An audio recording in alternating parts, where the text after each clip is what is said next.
Given below are measurements of some parts of two triangles. Examine whether the two triangles are congruent or not. In such problems, it's always best practice to make the rough diagram of two triangles. So simply draw it. You don't need to bother about these values. Simply draw a rough diagram. So let's say that this is DEF. Sorry, this is triangle ABC, right? ABC. Let's say this is triangle ABC, and this is triangle DEF. Okay, this is triangle DEF. So AB is equal to 7 centimeter, BC is equal to 5 centimeter, and angle B is equal to 50 degree. In this one, DE is equal to 5 centimeter,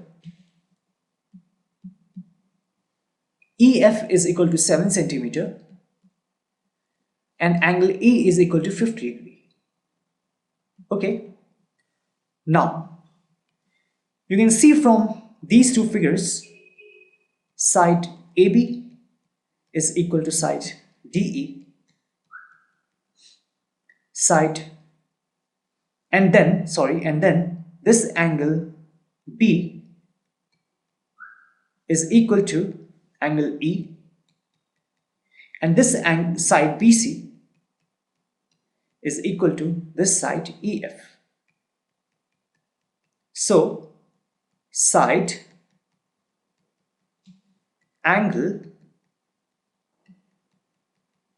side. Two sides are equal, pair of sides are equal, then pair of angles are equal, and then pair of another sides are equal. So side, angle, side, that is SAS congruence criterion is being satisfied. Therefore, yes, triangle ABC is congruent to triangle DEF. How? By SAS, side, angle, side congruence criterion. Now let's quickly remove all this.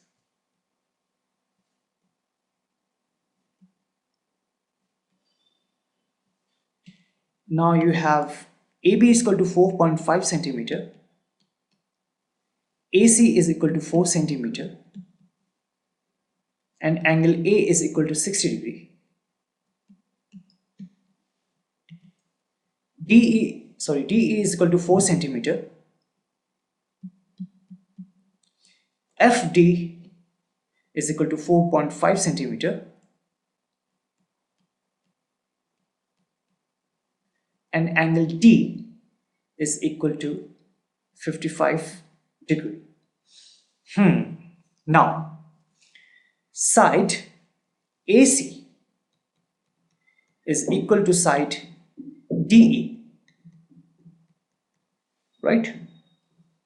Side, then this angle A is actually equal to 60 degree, but angle D is equal to 55 degree, and then it means that angle A is not equal to angle D, and then side AB is equal to side DF.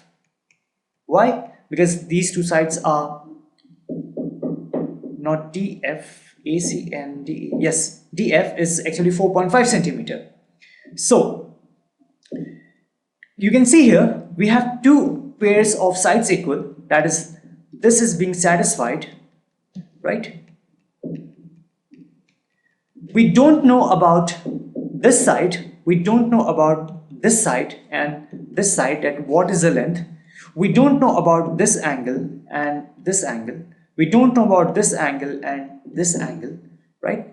So two sides are equal.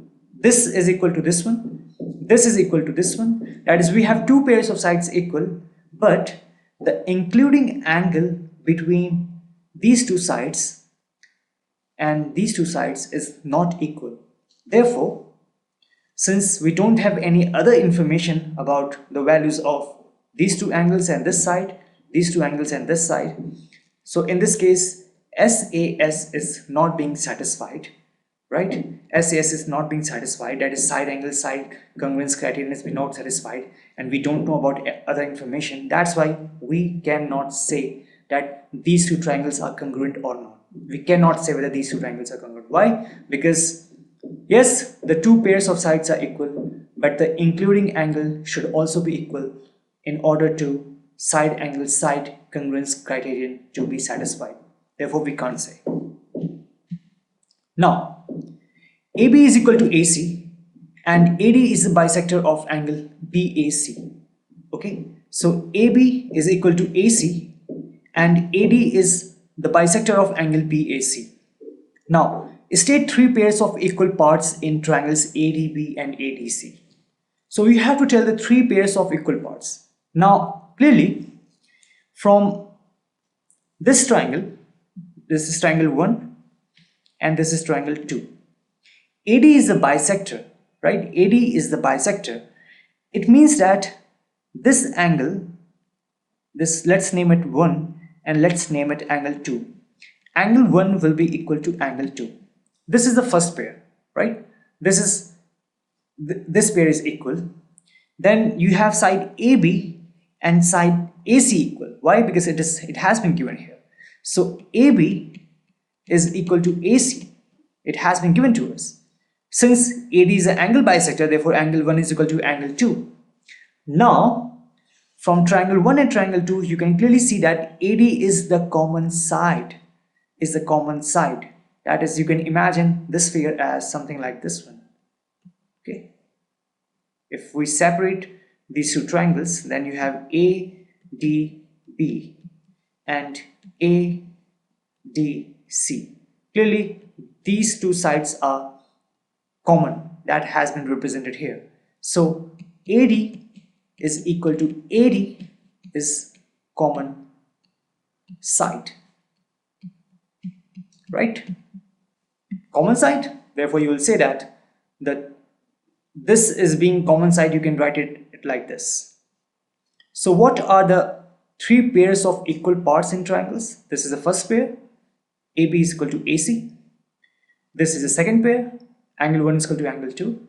This is the third pair. That is AD being common. You can write it like this. AD is equal to AD. Because though these two triangles are joined with each other, but this AD belongs to triangle ABD also, and this AD belongs to triangle ADC also. And if you try to separate these two figures, it will be something like this, right? So three pairs of equal parts. Are triangles ADB and ADC congruent? Of course, yes. This is one side from this triangle, and from triangle 2 this side is equal. That has been represented here. That is side. Then you have this angle and this angle equal. Okay, that has been given here. And if you see here, this AD is a common side. So this angle 1 and this angle 2, these are actually the including angles of these two equal sides, the equal pairs of sides, right? Angle 1 comes between angle between AB and AD. Angle 2 comes between AD and AC. So therefore, side angle side congruence criterion is being satisfied. It's important to know that in side angle side, this angle should be the including angle between these two sides, right? In this one, angle 1 is including, and angle 2 is between this one and this one. So this is important. SAS criterion.